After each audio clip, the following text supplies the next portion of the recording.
Welcome, everybody. Today we're doing something a little bit different, something we've been always wanting to do, and that is talking about Seattle Pro Sports. Specifically, we are only going to be talking about four sports. We do want to give props to other sports as well, but we just don't either have not followed or just don't know much knowledge about them. So I'm going to start off with the Seattle Sounders. We really have never been into soccer. We don't follow them. We know they are a great program. They've won many championships, but unfortunately, we're not huge soccer fans. But we do appreciate the Sounders, everything they've done. The fan base of them is awesome, all that. Also, the Seattle Kraken, which is in their second season here, about to start. We won't talk much about them since they are just starting out, and down the road we will probably talk more about them since, like I said, they are just starting out, and we'll have more to say about them. Seattle Storm, another one we just I only briefly got into the last couple of years for a little bit, mostly because of Sue Bird's last few years. I've watched them. I really actually started. I off and on, but I really did start watching the Storm when Sue Bird got drafted, and just I think such a round of applause and honorship, just something to be taken credit for is the legacy that Sue Bird has left behind and what she has brought to Seattle.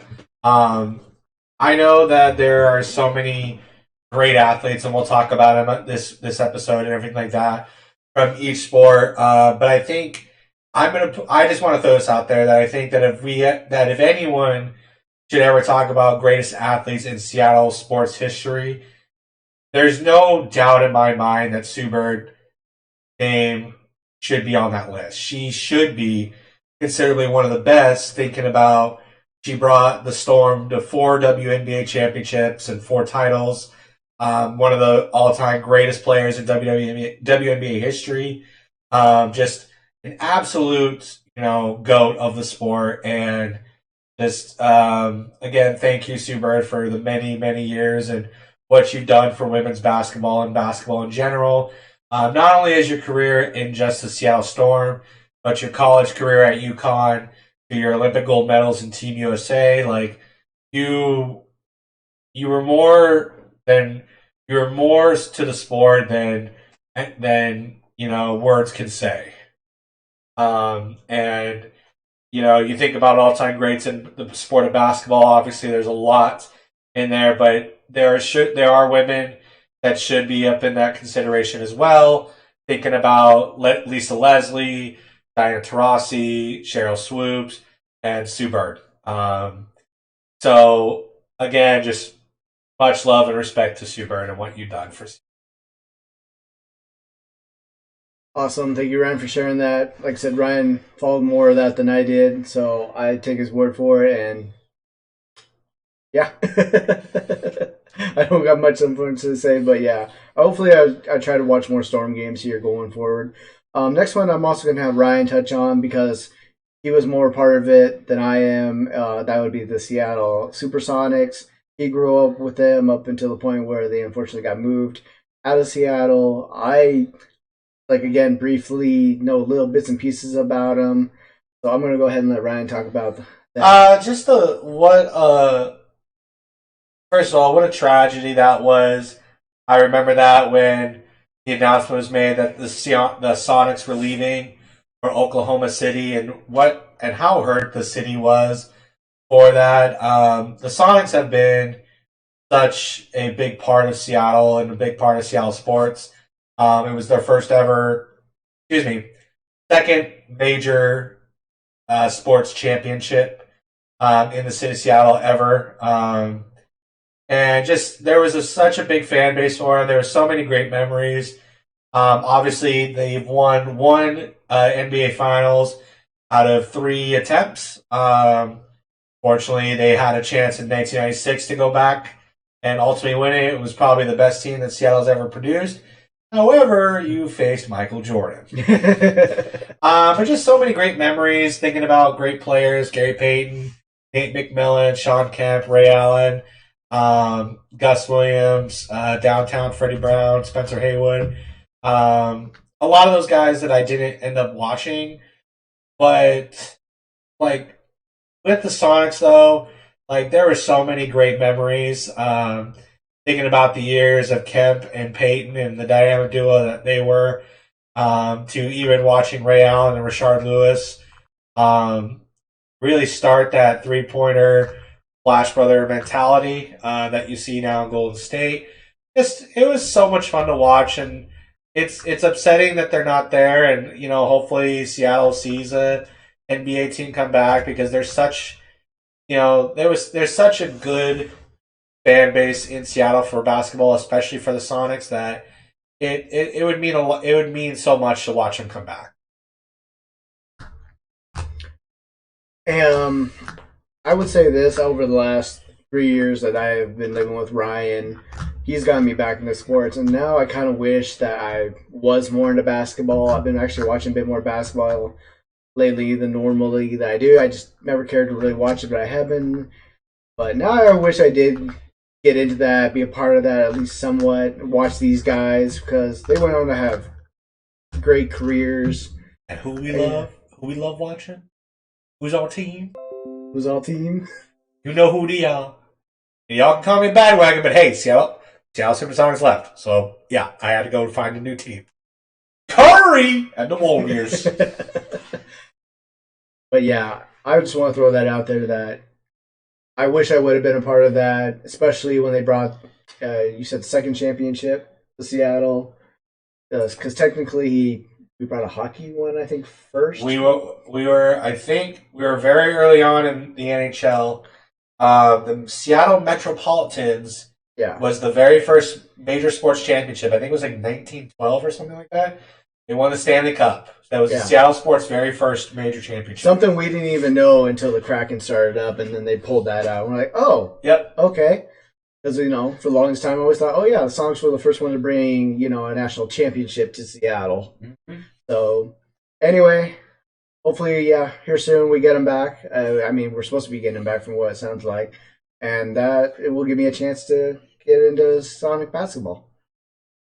All right, so moving on from those, we're going to get into colleges. So we're going to take the top two colleges, which is University of Washington and Washington State University.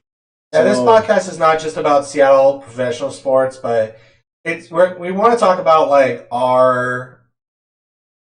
what we grew up watching, and both of us love the Mariners, both of us love the Seahawks, and this is where we're obviously split. Kelly is a diehard UW Huskies fan, and I'm a diehard Wazoo Cougars fan. Fine. So to even start off with about these two that we're going to get into, people that are older than us that have been around longer, these schools used to be our pro teams before the Bears, before the Seahawks even came along. These were our sports teams. People do not realize this, that both the Mariners and the Seahawks both came in the 70s. Well, these colleges were even around before then and did not have their pro sports even, dating back, to the 40s, 50s. Even think about the legacy of these sports teams. Obviously, the Seattle Seahawks have one Super Bowl victory, but people tend to forget that Seattle's first reign of football championship were the Huskies, who I think, correct me wrong, 3 national championships? 3. Yeah, and what was it, 1990 and 91? They went back to back. Back to back one year, and then there was a few. It was many years before that. It was like 1940 something. Way early. Way before you were born. 1990 and 1991, the Huskies were 2-time national champions. Yeah. We were just like, we were 3 years old then. We were young bucks. We didn't know anything then, but yeah. My family, that was their thing, especially when they moved up here out of California, is that the Huskies were our team. They grew up with them. We had family even going to Wazoo. We have family. I do have family that goes to Wazoo, too. I am split in that, too. We actually have like half have gone to Wazoo, half have gone to UW. But yeah, UW was our pro team. for then until Mariners and Seahawks got brought in. So what we're going to talk about here, this is not going to be a trying to bash on the other college or try to one up. We just want to talk about each college and Why we love them. Why we love them. What moments did we love about them? What sports do we follow about them? What we enjoy watching. So, would you like to start with Wazoo? Yeah, I want to get this clear. Yes, I know UW has more Apple Cup wins. Shut up. I wasn't going to bring it up, but I'm telling all you people. I get it. They won more Apple Cup. We gotta let them win one, every 15 years. We'll take one every 15 years, okay? That means more to us than anything. I guess to say why I love the Cougars is, I'm very local. I'm very local born. I love all my local teams. But when it came down to Washington, Washington State, I loved the more small town feel of Pullman and more of the my dad describes it as the city boy team and the country boy team. And it's not really saying there can't be country boys in Washington, so on and so forth. It's just UW is a very bigger market. UW's in a bigger market. They're in Seattle. There's such a more want to go to Seattle for football and sports in general than it is Pullman, and I've always liked that kind of underdog team. I would say I started watching in all football. And this is Seattle Seahawks and Washington State football. But I started watching back in 2000. Was when I first started actually playing football myself. And what a great time for me to start watching. That was the years of Jason Gesser at quarterback when Wazoo, for his last 2 years of his collegiate career, he has won second place, a runner-up in Pac-10 championship, and then they won the title in 2002. Technically, they won it outright because they tied with USC, but they gave them a but actually Wazoo beat USC in the beginning of the year. So a little cop out there, but actually, a funny fact is that was the year USC won the national championship. But I just love watching Cougars football. There's such a great it's that feel of just they're not supposed to win, but they do. And there's so much heart in it and everything like that. They're always considered the underdogs. They do. Even now, if you look at the season, they're 4-1. They've played, they were kind of close with Idaho, and, they really put a stomp into Colorado State. They went into Madison, Wisconsin, and beat the Wisconsin Badgers by 3 in Wisconsin when they were ranked 19. And they unfortunately lost to Oregon on some late mistakes. But Oregon's a top, 12 team in the nation, and Oregon had to fight and come back tooth and nail. And I will say this: I think the one phrase I'm most annoyed about is they cooped it up. I really hate that phrase. I will say that. But again, I gotta understand people's thing.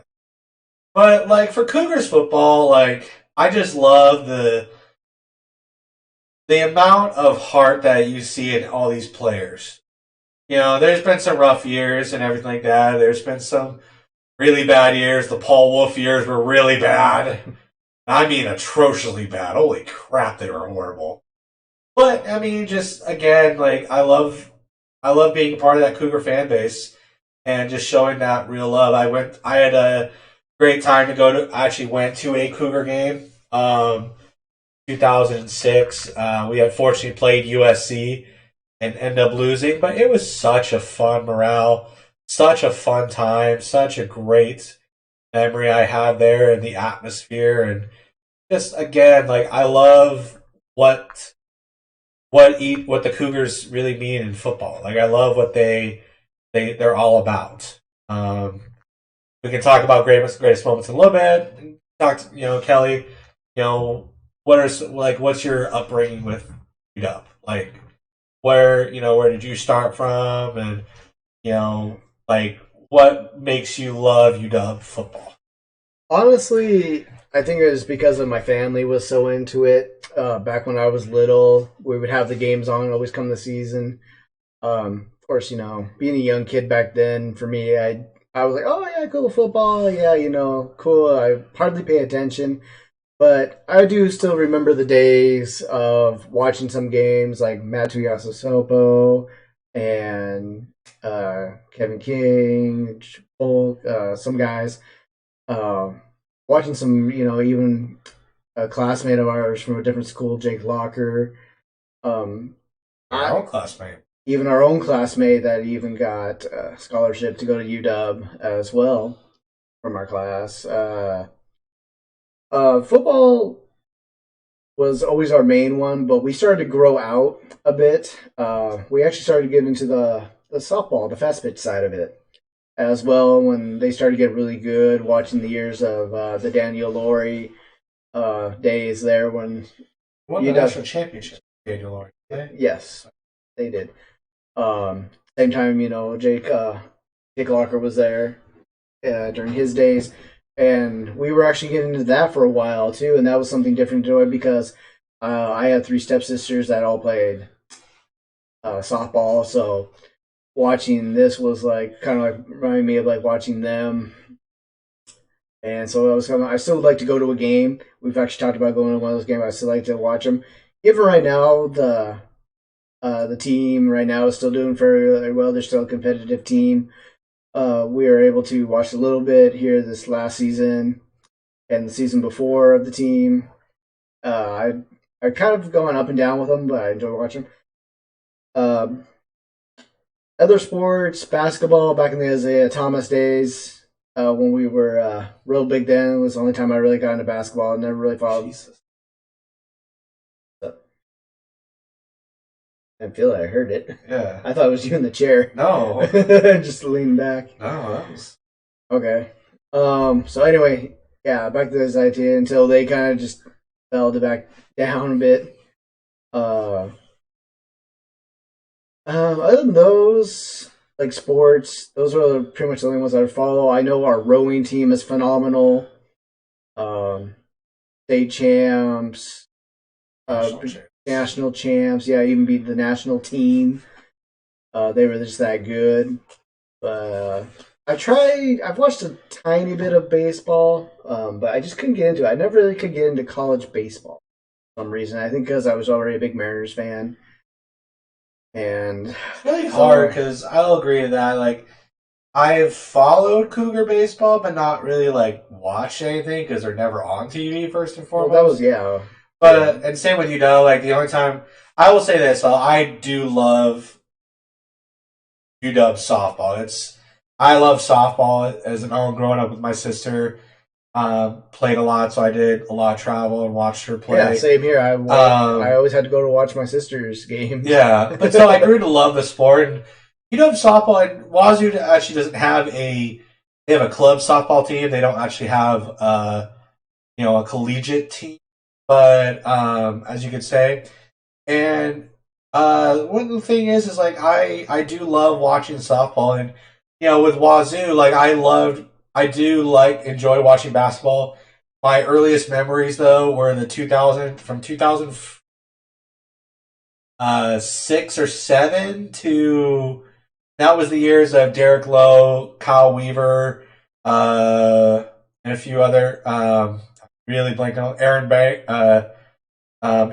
something like that. So I watched those 2 years when they made the NCAA tournament. The years of Klay Thompson afterwards, and that's part of the reason why I grew to love the Warriors because Klay Thompson's on there, and he's a Cougar. I never knew he went to Wazoo. Yeah, had a phenomenal career there. But I will say this: like watching UW basketball, there are so many great players. Watching John Brockman, Brandon Roy, Isaiah Thomas, Nate Robinson. So many actual. What's that? I was to say, yeah, Nate Robinson. That's I mean, there's watching both those programs at those times were just really fun to watch. I will say, like, I am more Washington State Cougars, but I will if a Husky game is on, I don't mind putting it on. And there's some things that are fun to watch, you Yeah, know. we've even thrown in like Wazoo games too. If we see them on, just because we want to see what, especially if it's a sport we enjoy. You want to support. You want to support, yeah. You want to support. You have your hatred, you know, for the Cougars and the Pooches, but you know, and that's mostly in football that there's a lot of like that back and forth, but like to not really follow basketball so much and volleyball and other sports, like you just grow to like, and that's why it's like for me, like I can't say I fully hate Washington because I mean I love watching their softball team. They're great to watch. They are super fun to watch. Right. So it's one of those things where it's just like, you know, and yeah, I remember watching the Jake Locker years in football. Like, again, he's someone that we've all played against and someone that we all know growing up here in the Bellingham area. And majority of the time, the Dogs games were on. Yeah. Also, I think we can both agree on that both programs have produced great athletes that have gone on to have good pro careers. Oh, yeah. Either, having, pretty good careers or even having great careers. Brian, who would you say off the top of your head, like your top three out of Wazoo are that have gone to pro that... Oh, that's a little tough because I can honestly say this, though, like, especially recently, like, you see so many top players in the NFL and people's positions. Some of them came from Washington. You think about one of the best safeties in the game right now is Budda Baker, Washington prodigy. Right. You have Byron Murphy Jr., you have Taylor Sidney Jones, Sidney Jones, Kevin King. I would say if I had to talk about Washington State. I mean, I just wanted to say my boy right now because he was my boy back then, Marcus Trufant. He's one of them. He's one that comes to mind of great. I love watching that guy. Even when he was a Cougar, I kept my eye on him. Yeah, I would say like Marcus Trufant deserves his name up there. I would love to say a quarterback from Washington State. Actually, no, there is one. Drew Bledsoe. I thought, yeah. I forgot about. Look, there's so many. Really, you forgot about it? Hold on a second. When you got guys like Ryan Leaf, Luke Falk, Jason Gesser, Gardner Minshew. You hush your mouth. Gardner Minshew. Alex Brink, Connor Holiday. There are so many Wazoo quarterbacks that had a great collegiate career, but then they went to the NFL and. So Drew Bledsoe is one, but I didn't watch Drew Bledsoe in the Cougar days. That's the thing. Yeah, that's what I'm talking about when I'm watching. So I would say Marcus Trufant. I would say earlier in his career, Deion Buchanan was really good. Was really fun to watch. So you're just saying these are guys at Wazoo, not ones that went on to college. No. Or on to pro, yeah, excuse me. When they went on to pro. Okay. When they went on to pro. I would say Marcus Trufant, Ryan Long are some of the only people that really come to mind. There's, like I said, haven't been a tremendous amount of like wonderful talent that came from Wazoo, but there are some that really stand out. I would probably say my favorite one was Marcus. If I had to talk about going from college to pro, now I have my college, like Wazoo career favorites that I've watched, and none of them really, some of them didn't really pan out in the NFL, but watching their time in Wazoo was beyond me. Because I guess this is another thing we can agree on. There are players that can have great college careers, but unfortunately do not pan out in the pros. Exactly. So we always look at that stuff when we're talking about this. Yeah, I would say though, pro wise, it's Trufant. Cop out answer because it is kind of feeling like a cop out answer because I didn't watch his whole career and everything like that in Wazoo and in the pros was Trufant. But what I watched, it's. Okay. What about you for the Huskies? Like some of you said, Budda Baker, he's been elite since he's been in there. You also got I'll even take you back way long time ago to the Warren Moon, great quarterback that came out, and then he went off to not just in the NFL or AFL back then, but he also was in the CFL too, and Hall of Fame in both of those. that was definitely my dad would talk about him quite a bit, mostly because being a Husky, and then he actually ended up playing for the Seahawks for a while, and um, I mean, for him, he was a guy that we kind of worshipped too for a while. Other guys, I would have to probably point out. I always enjoyed Austin Safarian Jenkins was a great guy. I enjoyed. I actually ended up getting a jersey. That's how much I enjoyed watching this tight end just ball out. So are you talking their pro career or college career? I'm talking about college. I'm sorry, I should have clarified. Okay, because the question was pro. Yeah, sorry. We'll get to college. I'm sorry. No, I'll cross that out. I'm sorry. So for all what I just said there about Austin, but yeah, Buda Baker and obviously Warren Moon are having. Warren Moon had a great career. Buda Baker's having a great career over in Arizona right now. You got, man, I'm trying to think of somebody else. I mean, there's guys out there right now, but they're doing subpar. But if I'm forgetting somebody right now that's doing a great job, I apologize. Oh, Vita Vea, over the Buccaneers is doing a great job. Came out, had a great college career. Shaq Thompson, another one. I'm trying to think of somebody old. Leonard Milroy? Lawyer Malloy? Lawyer Malloy. Oh, yeah, him. Another great guy. Great safety. UW went on to have I think he had a pretty okay career, if I remember right. Pretty good career. One player that comes to mind when it comes to college level and pro is Corey Dillon, running back. I don't remember much of Dillon, fortunately. Corey Dillon was in UW. The two teams I remember he played for were the Bengals and the Patriots, and he won. I think he either won a Super Bowl or was part of that era of Tom Brady's early Super Bowl runs. That was like towards the end of his career, and Brady's like start of his career. Other guys that come to mind when I think of pro dogs, think about John Ross. You think about Jermaine Kearse, Jeremy Stevens. You even got guys right now, Will Dissly, Drew Sample. Are both there was someone on my mind, and I'm. No, excuse me, Mark Brunell.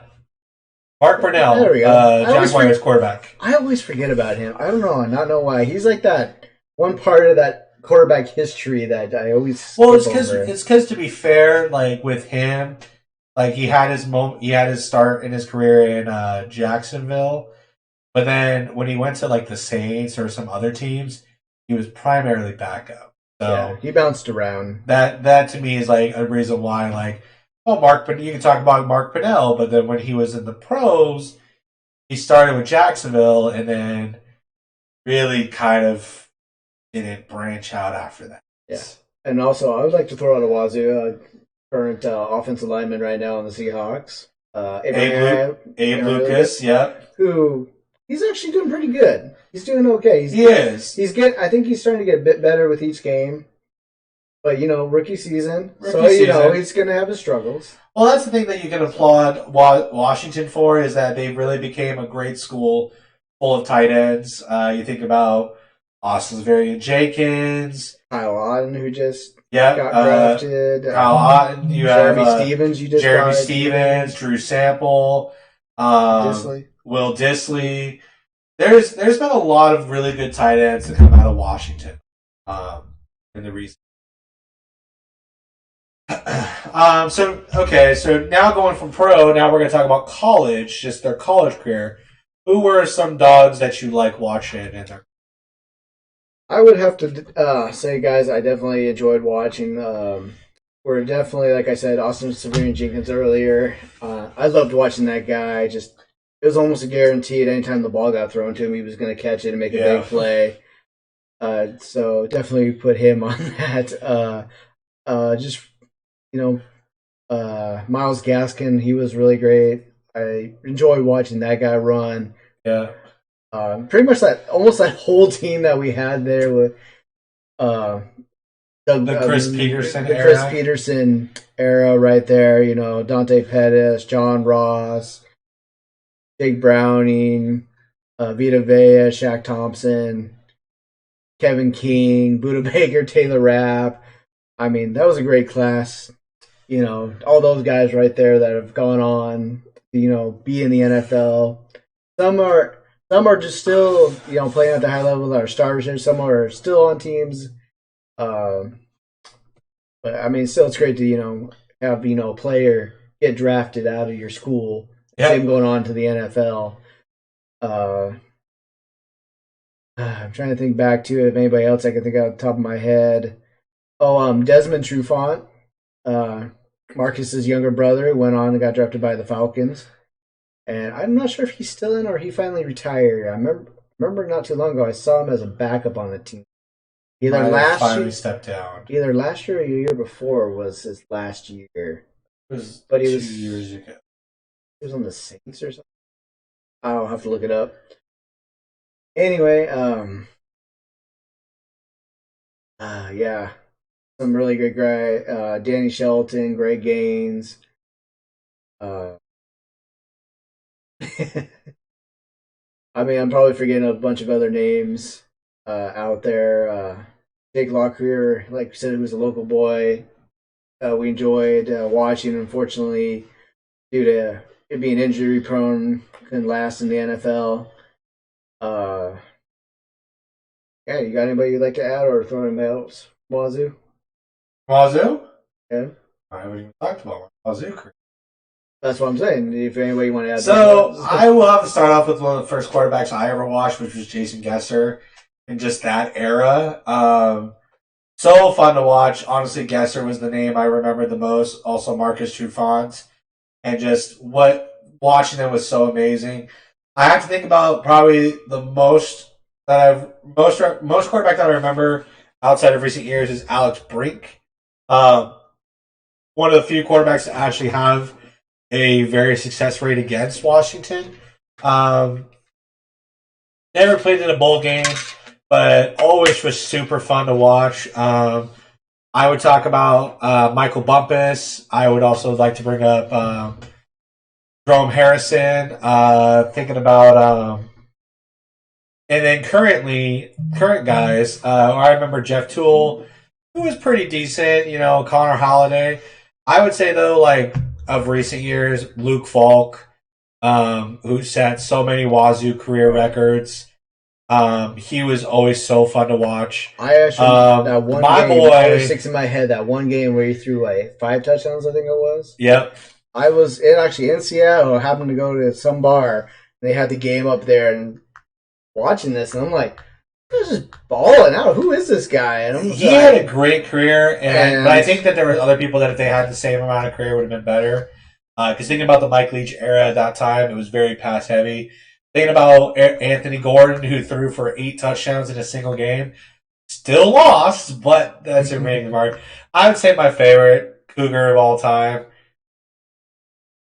Listen, this dude freaking rocked it, and I wish he had more than one season with Washington State. He got him very close to a college playoff berth with unfortunate 2 losses that really jeopardized the season, including one in the Snow Apple Cup game. But that's Gardner Minshew, man. Just he lit it up. He had 1 year with Washington State and just was so amazing, so fun to watch. He was, all around just a great player to watch. It was so fun. Thinking about River, oh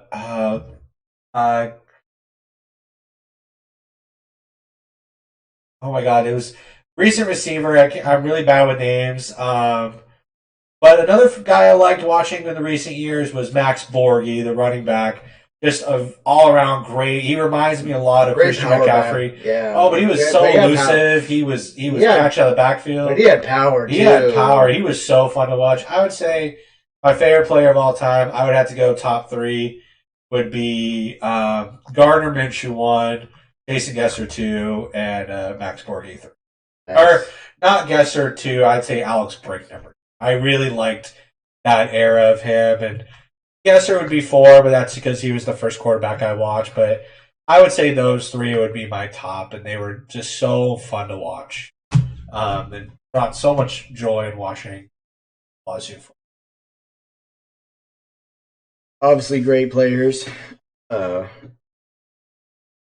I've seen some of, except for Gesser. I've never seen him Brink. I've never watched, but I've heard great talking. You've seen some highlights of Gardner Minshew back in the day, and then obviously watching some of Borghi here these last few years. You've seen Brink. He played in Lock. He played against Locker in Locker's first Apple Cup. Oh, I don't remember then. So. They lost.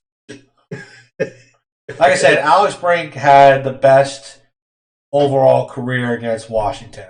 He won 3 Apple Cups with them. I could be mistaken on that. But he had the most career wins against Washington. I have to look it up. Yeah.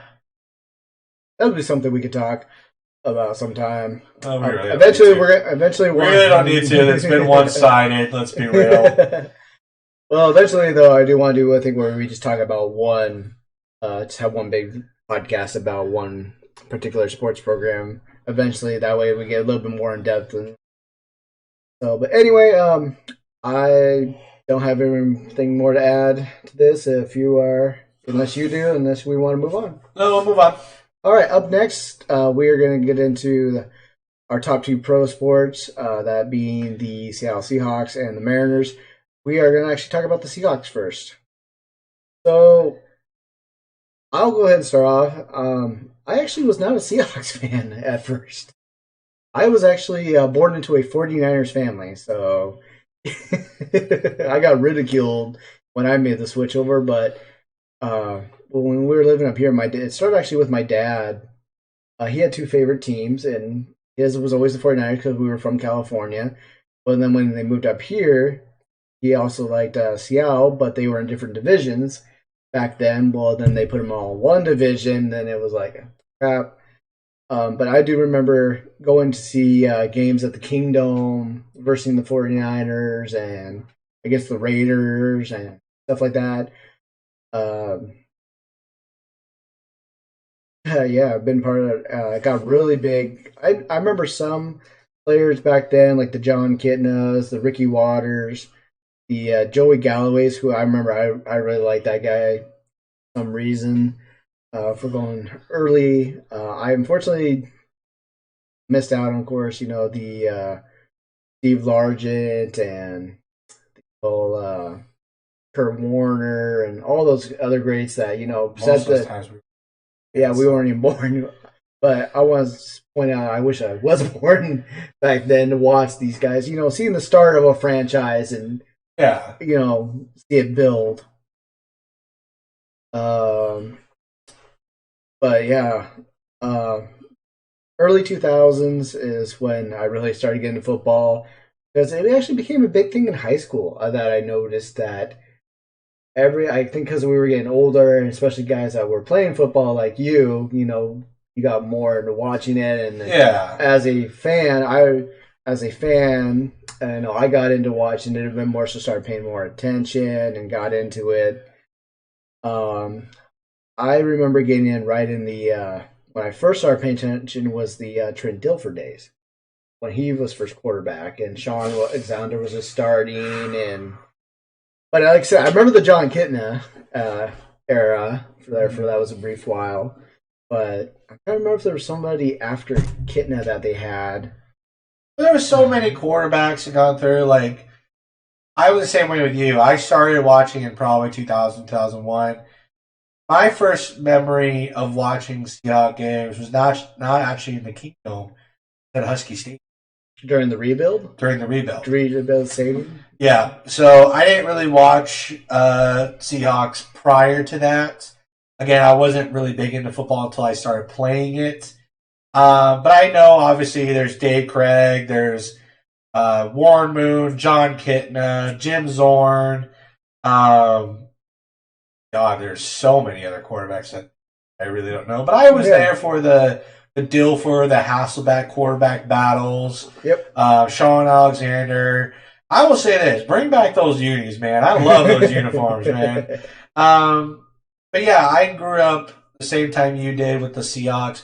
I never really watched football growing up. I would say like growing up, but prior to that, I was a player fan, like Brett Favre, Eddie George.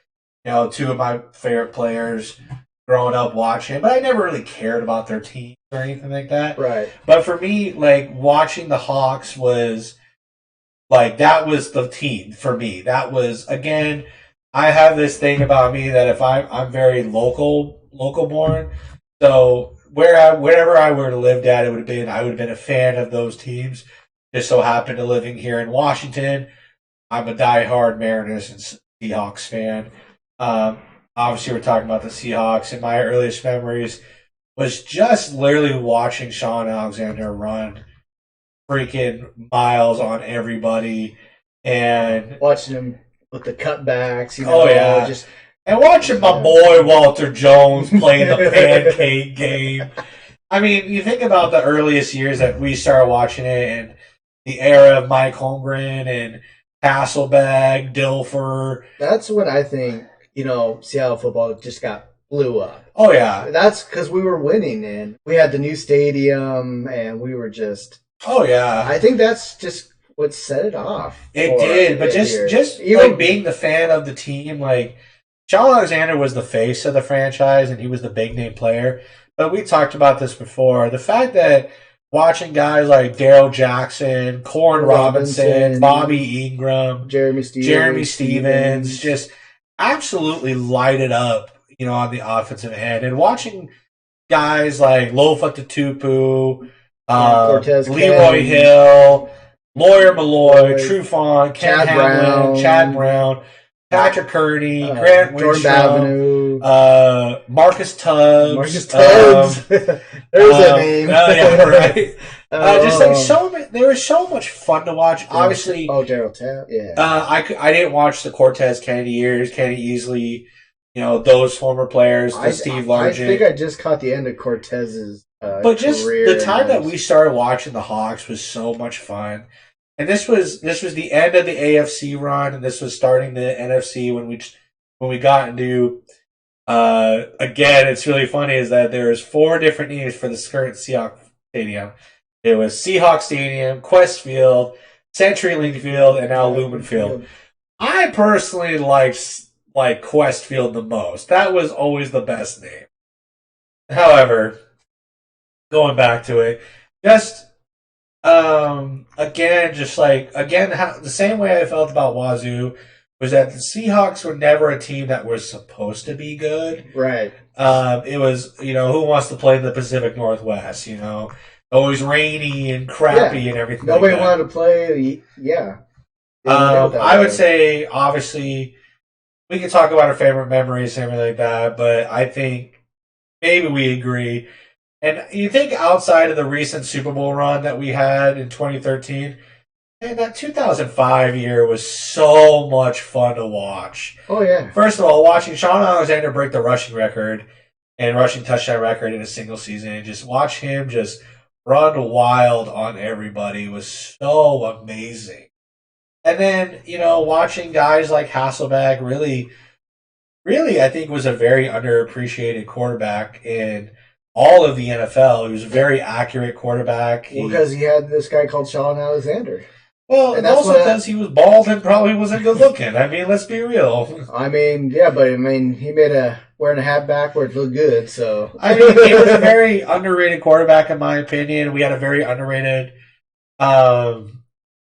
receiving core, but I think what the great thing about that team was they were very old school, pound the rock, It was the run game. West Coast a guy, I don't know why we forgot to mention his name, Max Strong.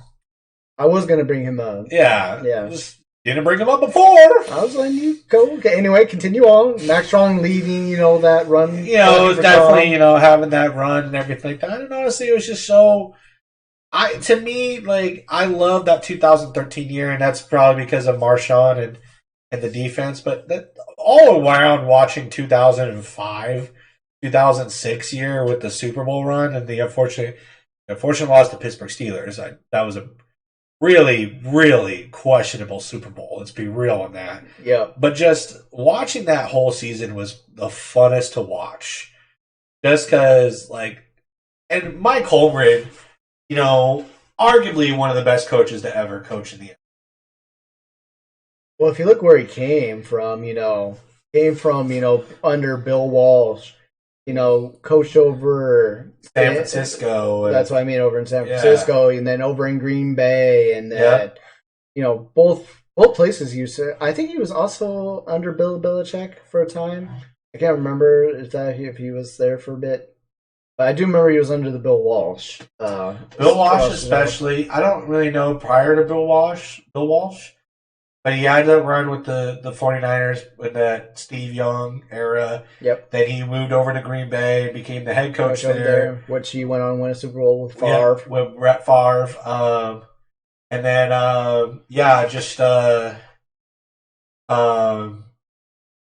and then his legacy in Seattle. Right. His legacy in Seattle. Which, I mean, what that man did, from what I hear, he was a tough son of a bitch. I mean, he really got after these guys. Unlike, Pete Carroll right now, who, tries to, builds you up, he's a player's coach. He's a player's coach, yeah. The difference between the two is that, this could be an era thing. Nothing against all these professional athletes, but in this era, you want to be a team builder. You want to have that morale and everything like that. Where back in the day, you were okay with getting on each other's asses about screwing up. Like, we can probably remember a lot of times Mike Holmgren shooting out people on the sideline, coaches and players. Just watching his face get red. Yeah, like you thought like a hernia or a heart attack was going to happen at that point. I mean, definitely, you got two different eras, two different styles of coaching that these guys definitely did. Tell you what, Russell Wilson wouldn't last in the Mike Holmgren era whatsoever. No, I don't think so. Actually, got his ass chewed in a heartbeat. But going back to that early 2000s with that team, that was just fun to watch. Yeah, it was. You just wanted to see what Alexander was going to do. You wanted to see. What Alexander was going to do. That was pretty much because of what he was doing for that team. And then the defense was really solid as well. Even special teams, if I remember, too, were really good, too. Defense, I already talked about defense. Hasselbeck, like you said, was a very underrated quarterback. He always got a lot of flap a lot of the time when he would lose a game because, I hate certain passes and all that stuff. But, quarterbacks always have their good and their bad days, same as everybody else. But yeah, I mean, that was just great to watch that team and get to that Super Bowl. Fortunately, it didn't go in our favor. We also did have that the record then of the most home wins at home for in a row. I think it was like up to 16. Yeah, we were like two straight years of home games. Just home games, including playoffs, I think it was. Yeah. Of just wins, which set a record, and it was like we were at the point where, shoot, you go to a Seattle Seahawks home game, you're like, we're gonna win. I mean, you see it on the schedule. Okay, yeah. Oh, they're playing that game. The defending, Super Bowl champs. Oh, we're gonna win that game. Oh yeah. And what that legacy started with the Holmgren era really transitioned to the Carroll era. I mean, I don't count the 1 year with Jim Mora Jr. That was a really bad year. Also, really the ugliest jerseys of all time, and that really line. Oh yeah, the cutoff. Yeah, with the blue sleeve. Yeah. And you think about like what Seattle football has been with the Holmgren and Carroll era. Like, first of all, one of my favorite games I remember watching was the wild card game when Seattle was 7-9, playing the New Orleans Saints in Seattle. They were the defending Super Bowl champions, and then just lighting it up. And obviously that that game produced the greatest run in NFL playoffs history, the Beastquake. But just all the whole game, and then remember watching that run, live on TV, just like the excitement. Oh. And we just talked about the 2005 year. And I think we should talk about the 2013 and that kind of Legion, what I would consider the Legion of Boom era. And for me, just another fun season to watch. You had a very, very young team. I think a lot of those guys were in their third or fourth years. It was actually kind of a rebuilding year when Carroll came in with that, as he was, and he was getting all that pieces. And like you said, he was getting these young guys. Richard Sherman was actually a wide receiver in Stanford, and then transferred to being a quarterback. Yep. I mean, you had guys that they were even picking up undrafted that they actually had playing different positions. Well, not only that, but you had, you built something so remarkable. Think about all the guys that you had drafted in that timeline. You think about Sherman, Thomas, Baldwin, Chancellor, Okun, Unger, Russ, Brett Sweezy, Wagner, KJ Wright, Brent Sweezy.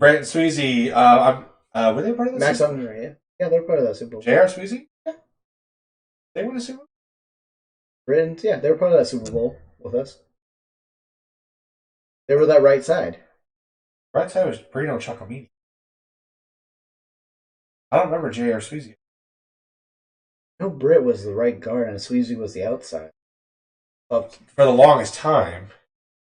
Maybe that was after that. Maybe that was the second Super Bowl. I know they were in the second Super Bowl because after that second Super Bowl is when Sweezy went to the Bucks. Yeah, and then came back. And then I just remember the right side of that the year that we won the Super Bowl. That was Bruno Giacomini because I love that name, Giacomini. Okay, I might be thinking of then our second one then. But anyways, going back to it, just watching them build that team, and then you get guys like Lynch who had a pretty good start to his career, but was getting a lot of trouble in Buffalo. Michael Bennett, Cliff Avril, that a lot of people didn't have much faith for in the teams that they were at. They brought him in. Oh, they are on teams that weren't doing great.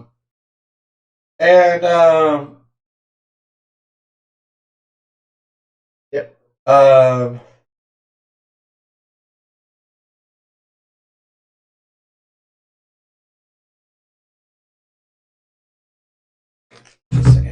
They were not perfect. Okay.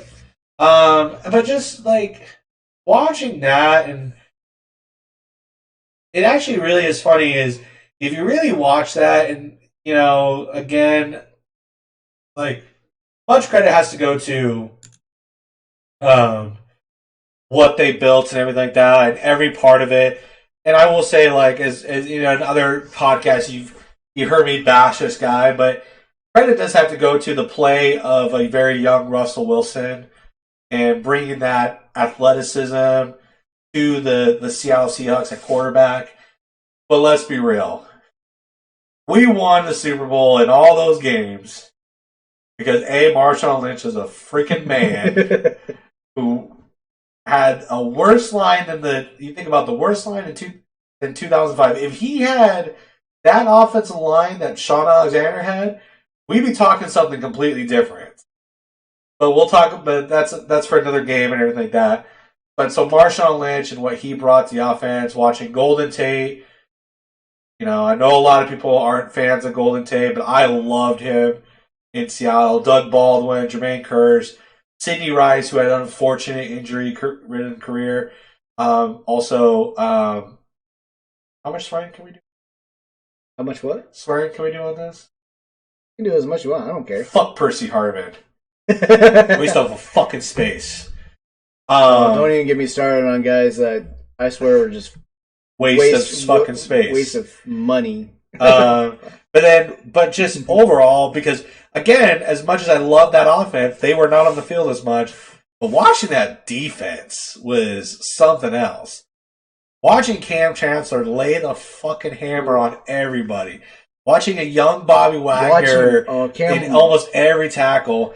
Probably Cam Chancellor's best hit of all time. Vernon Davis. On Vernon Davis on the sideline. Twice Watching Sherman pick people off left and right. And, you know, a lot of people talk about, my sister was one of them, because she's a Niners fan. She talked about the arrogance of Richard Sherman. But let's be real. He was one of the few guys that could actually back up his play. Yeah, the guy talked the talk and walked the walk. He did. But watching Earl Thomas do everything, like, watching that team was like watching 2005. When 2005, you were watching that offense and what Sean was doing. Yeah. When you're watching 2013, you were watching what that defense was doing. And just again, like, you have to pay respect to everyone that's a part of it. But I will say, and we'll talk about this in a little bit, Russ, you were a part of the team. You weren't the reason why we won. And I think that was the mentality that started shifting after the Super Bowl 49, was that people were starting, that there were people in the organization that wanted to be more about Russ than the team. When if you thought about the team instead, like in 2013, we had it unbeatable. You have the and again, this is why I love the defense so much. They're top 4 in all-time greatest defenses of all time. And that's behind the freaking Bears. the freaking 70s Bears that dominated everybody. The Bears. You had the Pittsburgh Steelers, the Steel Curtain. You had the Purple People Eaters of Minnesota. And the actually, they ranked 3rd because there was the Baltimore Ravens, there was the Pittsburgh Steelers, and then, they were ranked 4th because it was the Baltimore Ravens in 2000. It was the Steelers. Ray Lewis and Ed Reed. I think they were better than Pittsburgh. So I think the top 3 defenses of all time that they said was the Bears in the 70s. It was the 2000s Ravens with Ray Lewis and Ed Reed and all that stuff. And then Seattle, 2013. And that is saying something to watch that. To actually watch them build that and then what they produced. And that was so much fun to watch. Should you even have that recognition and be placed in a top 5 of defenses of all time? And you think about the NFL and 100+ years that it's been and everything that we've seen. Like to be put in the top 5, let alone the top 3, right, is amazing. Because we were just kind of at the point where Seattle Seahawks were they just made, they just had great moments. Yeah. Well, we decided, pretty much we're done with having moments. We need to go further. Yep. And I always say this about, especially the Seattle Seahawks, they find these diamond in the rough guys. They find these other guys out there, that didn't get big recognition, either by analysts, broadcasters, and all that stuff, or not much praise, and they brought these guys in and just became phenomenal players. And most of them, if you really think about them, those diamond in the rough players never got too full of themselves. No, they didn't. We only had one.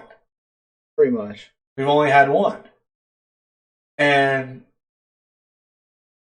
Sherm, Thomas, and I want to just I'm throwing this out here for everybody. Throwing this out here, and there's a lot of people, and you backstabbers are going to go out and be like, well, I believe you, Ron. I always believe the same you did. I'm going to call you out right now and say you didn't. So they talk about the downfall of the Seattle Seahawks when the Legion of Boom left. That was after Super Bowl 49. It's been growing, right? And the problem with the Seattle Seahawks at that time was the Russell Wilson, privilege eras. Right. Where he wasn't held the same accountability. And that's when you start seeing the defensive players start acting like Russ. Russ always wanted money. The defensive players never, they kind of kept their mouth shut, right? Because they love the team. And then one moment in particular I want to bring up is the Earl Thomas middle finger at Arizona moment. And there are so many people that tell me how disrespectful he was and how, he's dead to Seattle. Well, you're dead to me, okay? Because I want to point this out. Of all the defensive players in that timeline who were asking for money, Earl was never one of them. Not a single time did he ever ask for money. He was always the quiet guy that never said much. He just He was a leader. He was a ball player. He was a guy that just went out on that field and just did his job. And did it in a phenomenal way. Pretty much out of that group, the only big talker was, of course, Sherman. And even Cam was that same way, too. He didn't talk a lot. The guy just went out and played. Cam was a little bit on people's edge. He started asking for more until money. That one time, he held out for But I want to bring that part up, is that Cam actually held out, right? Thomas didn't held out. Thomas actually practiced for a little bit, then held out, and then would still come and play games. And what did he do? He'd always dominate. Well, he got hurt. He broke his leg. Mm-hmm. That middle finger was a sign to them saying, because again, he knew he was worth more. He was always worth more, but he never asked for the money. And that was a sign. He just flipped off Seattle, and it was more so to the organization because he felt like cheated out. It wasn't to the players. It wasn't to the players, and it wasn't necessarily to Pete Carroll. Yeah. But it was more so to the organization for pretty much solidifying where they stood. Because in that era too, they were so willing to give the money to Russ. Yeah. Anytime that little shit dog opened his mouth, I was like, I want more money. Well, too, if you look at the time that we had built that defense too, they came in with like years apart of each other. So it came due for these guys to get their money's worth. Yeah, their working contracts were more like a year apart. Yeah, and unfortunately, you paid guys like Russ and Marshawn and Max Unger and some of these offensive guys, but it's like there's this all other guys on the other side of the ball. They need to be paid. If you want them to stay here, you want to solidify this, as this great defense. And that was my big issue. Is like, and I've had many talks of business. Like, you got to pay guys like Bobby. You got to pay Sherm. If you want to keep this level, this high level, you got to pay these guys. And I mean, unfortunately, offensive guys didn't take like pay cuts or anything like that. We've talked about guys like Tom Brady who took pay cuts and oversold, and these other guys just so he would have that weapon back on that. Oh, yeah. Unfortunately, Seattle didn't do anything like that because guys were greedy and all that. It wasn't even just one. It wasn't even just guys. It was one. It was one guy. Because I don't ever remember Marshawn actually holding out. Marshawn, I mean, the only thing he would ever hold out for was either a bag of Skittles or some Tennessee. Yeah. But it was all one guy, and that's why I go on rants about Russell Wilson and everything like that. And I'm appreciative of what he brought in early in his career. But some things that really, again, I want to show my love to Seattle Sport. And actually, I will say this. I love them this year. I love Washington this year. Holy cow. The fact that they are surprising everybody. And they're 2-2. And they've only had one really bad game. And they had all their games have been really hard-fought games. This is what Seattle football is. This is hard-fought, to the T football. But, the thing that, again, was the upsetting part of those times of watching Seahawks football was watching them pick apart the team for one person. I think the trade that really hurt me the most was the Max Unger for Jimmy Graham trade. I hated that. I will be first to admit, I thought that was the most stupidest fucking thing we could. It was downright dumb because you gave up your offensive line. You gave up the man who solidified your offensive line. You gave up the offensive line. Your Pro Bowl off center, I forgot out loud. For Jimmy Graham, who we had him for what, 4 years? 3 or 4 years, right? Yeah. He was only good for his last year, and that was contract year. And he got hurt too every year. Yeah, that was contract year. And that just annoyed the crap out of me. So this is something, I'm a Detroit guy and I hate you guys. Hey, much love to Detroit Lions in this game today. I will say this. If you guys had Amon-Ra St. Brown and DeAndre Swift, we could be talking a whole different game. Ball game, yeah. Different ball game. By the way, I have a Detroit friend that we always give each other, so. Now, other Detroit teams, Detroit Tigers, Detroit, Red Wings, Detroit, give your coach a little bit of time. Yeah, give him time. Anyway, getting back, this is one thing I've always said about Seattle Seattle Seahawks, and I've seen this trend, and this goes back to Deion Branch, and I'm gonna name off some names here. These are guys that were big stars on a team. They came over to Seattle Seahawks. They didn't pan out. So yeah, you got the Deion Branch, you got the Sidney Rice. I'm sorry, I count Sidney Rice. T.J. Husmanzada, Percy Harvin, Jimmy Graham.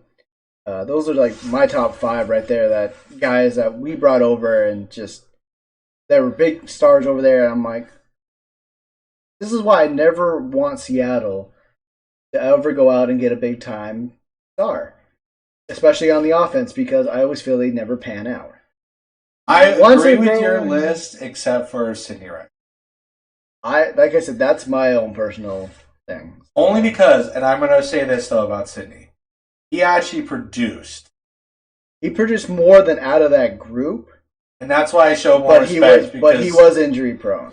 You can't really fault the guy for injury proneness though, because like that's a common factor in any sports. I don't discredit him for that. I just, that's why I hold him to a higher accountability. But a guy like Percy Harvin was a waste of space.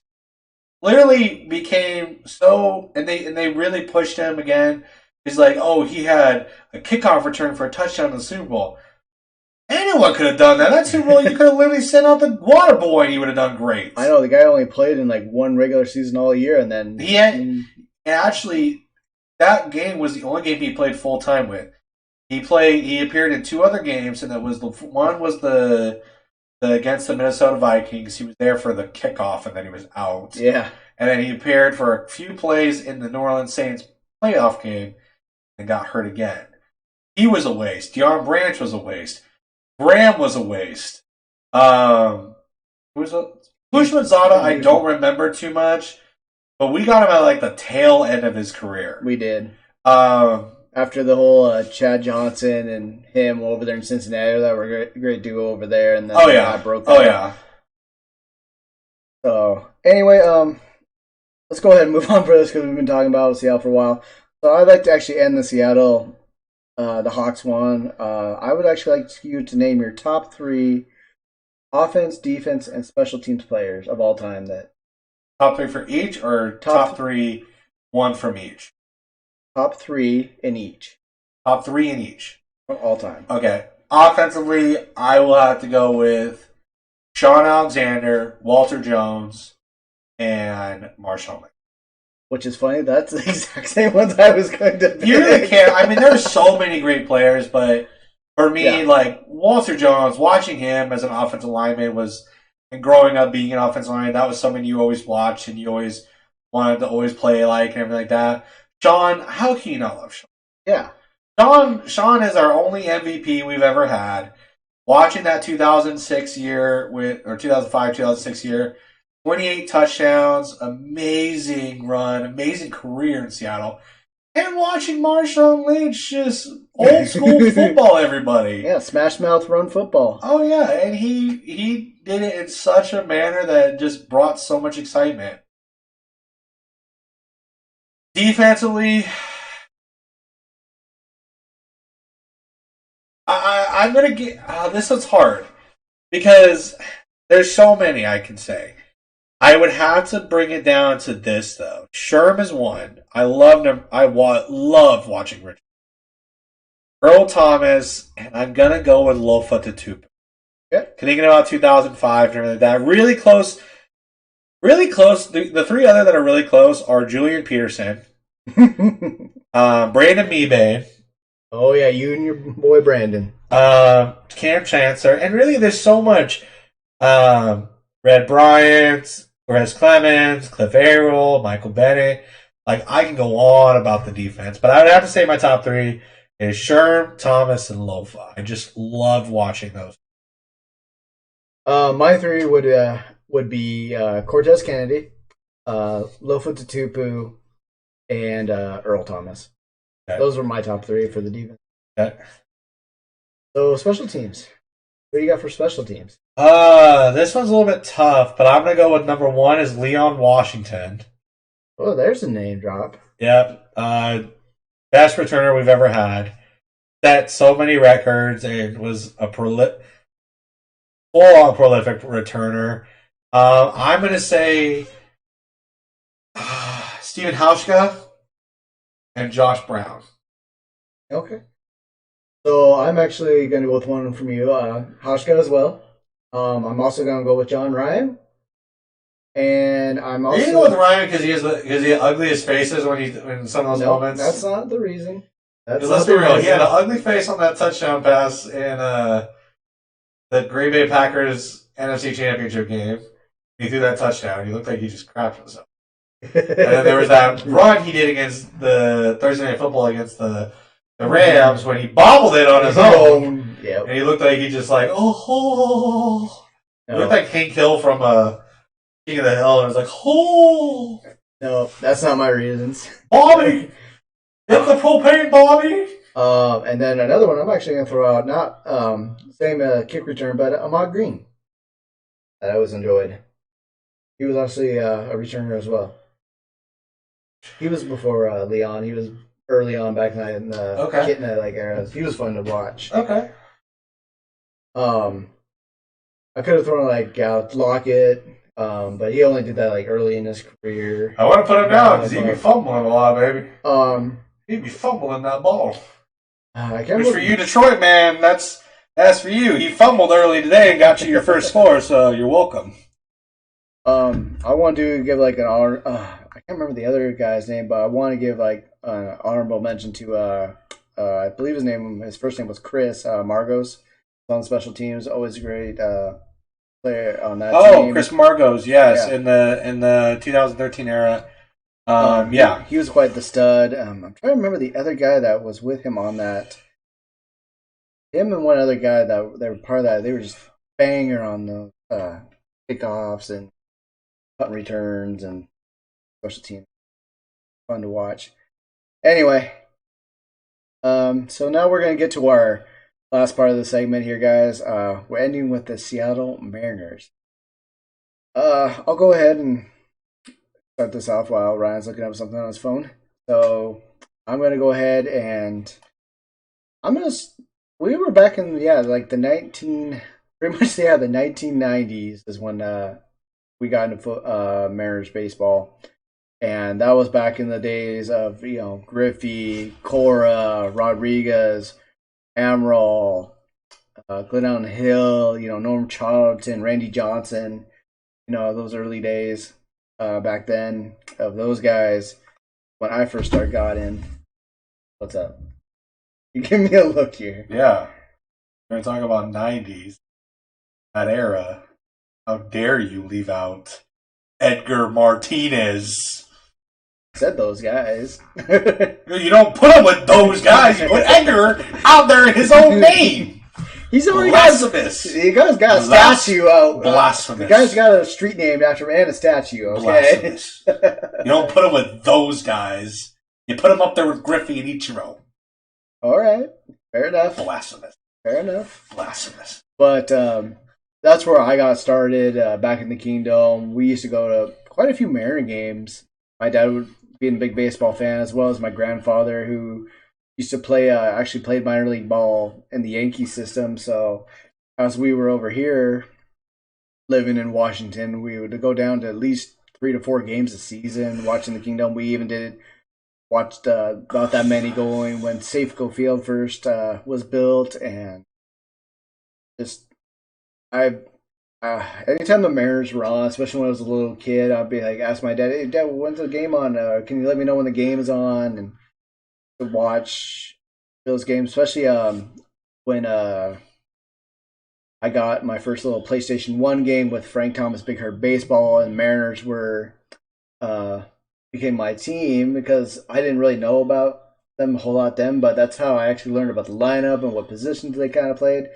And then, believe it or not, first time I ever hit a home run in this game was with Ken Griffey Jr. I'm like, I love this guy. And that kind of solidified my favorite baseball athlete of all time as Ken Griffey Jr.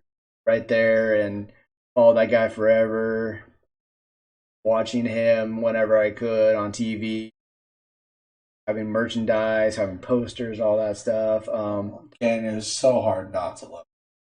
It was not hard, and just like you pointed out, Edgar Martinez, how it was not to watch Edgar, especially after he got moved to permanently being at DH, how great he was hitting the ball.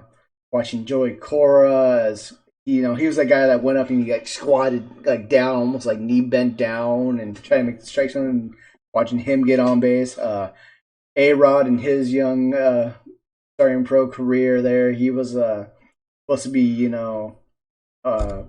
phenomenal player, upcoming great player. So we had that great lineup of these guys. Well, watching Randy Johnson, just throwing these 100-mile-an-hour fastballs as a lefty, which was unreal. The real thing about the one thing about the Mariners I want to start off with is I'm the same with you. I grew up in the '90s with the Mariners. Went a lot with my dad because he worked at Boeing, and so we always got tickets and we always went. I did love Griffey. It's again really hard to say you don't love Griffey. But I've always been an Edgar fan. That was always my favorite player growing up. Randy Johnson as well. Think about what the Mariners could have had. A-Rod, Griffey, Edgar, Randy.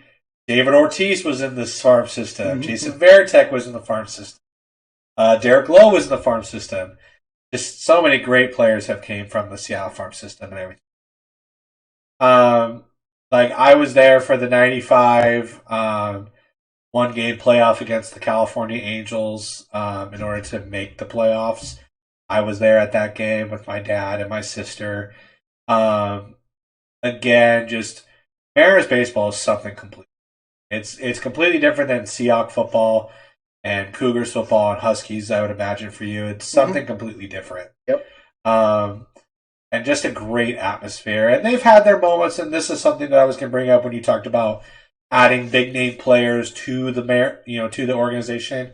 Not a good thing. I think one of the most regrettable moves that we ever made, Robinson Cano, when we signed him for that big freaking deal. And, yep, him, Eric Bernard, I thought was way. You could consider the Richie Sexson, Adrian Beltre eras kind of questionable on those. Probably more Richie than Adrian. More Richie. I actually liked Adrian Beltre. I did too. But talking about the Mariners themselves, and again, it's a team that's not supposed to win, as everyone knows. We've been alive for all 5 playoff appearances. 95, 97, 2000, 2001. Now, being a kid growing up, you remember a little bit of those 90 years, but, man, I want to say 2001 was such a...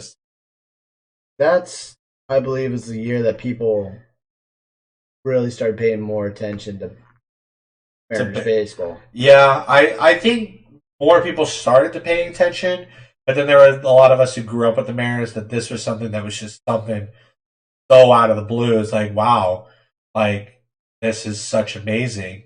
But think about the history of the Mariners, and yeah, it's not a very successful history. Yeah. But the great moments we've ever watched. Yeah. Another thing, like I said, about the Seahawks, we had a lot of great moments. Amazing plays, game-winning hits and all that stuff, but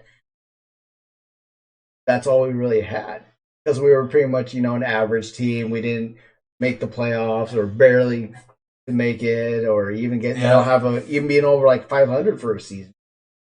Yeah, and that's why watching Mariners, and major credit this year, there was a very special moment when I came home from work and when the Mariners had won. It was, just one of those moments where, to me, it kind of does top a Super Bowl victory because, you won the championship and everything like that. But,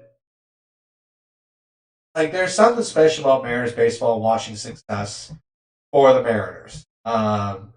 And the team that we have this year, I really feel there's something special. But thinking about the past, thinking about the 95 season, Tino, Edgar, Griffey, Dan, Cora, A-Rod, Wilson, David Bell, yep. Jay Buhner, Eric Blowers, Randy, Mike Norm, Mike Flowers, excuse me. Randy, Norm, just Yep. like Bobby Ayala. God, that team was so much fun to watch. And then you think about 2001, just there's always been one guy that's been a star player, but then there's the team, and that's what both team had is that there was more team build. But in '95, you talked about Edgar. You talk about in 2001, you talked about Ichiro. But just you think about 2001, watching Edgar, Boone, Carlos Guillen, Mike Cameron, John Olerud, great pitching by Freddie Boyer, Mark McLemore, not a pitcher but the player itself, but Paul Abbott, John Halama, Joel Pinheiro, Ryan Franklin, Arthur Rhodes, Shigetoshi Hasegawa, Jeff Nelson. Shiggy wasn't a part of the 2001 year. He came in 2002. Okay. But Kazuhiro Sasaki, and just, again, like, so many great things and so many great memories of Seattle Mariners that there's a lot that you can pinpoint. I guess my question to you is, and we'll talk about players in a second, but can you give me one or two of your favorite moments in Mariners that you really love? Well, I got to go with this one to start off with, but probably one of my favorite moments in Mariners history was actually Ichiro getting the single season hit record. I thought that actually meant something to the city itself, like showing like we have this great player here, having somebody that could do everything that he did. I think that is one of my favorite moments. Just seeing somebody go for something like that, you don't see that very often. You don't. I mean, it was amazing, to watch him just work and finally get rewarded, for his hardship, and getting that hit. I mean, every game you were watching, to see what he would do and then when he finally got it, you were balling. I mean, of course, the saying, there's no crying in baseball, but man, I broke down that when I saw that, when I was watching that. I was so happy. I wish I was at that game and all that stuff. My other moment would probably be, I don't remember what year it was, but it was when the Carlos Guillen suicide squeeze. 2000. It was 2000 in the American League divisional series. It was against the Chicago White Sox. That was against the Detroit Tigers. Chicago White Sox. Okay. I know exactly. I remember as soon as you said that, it plays in my head. But it's in the playoff game. It was the game winning. It was the game winner for that series. Yeah. But that helped us send us to the playoffs. No, we were already in the playoffs. I thought that was the one that helped us get us the win to get the playoffs. No, that was the win to actually get us in the American League team. Okay. Well, anyway, it helped us. Yeah. But I always think of that because it's one of those things. A bunt squeeze play. You don't see those hardly anymore because they just become so risky nowadays. They always don't work out.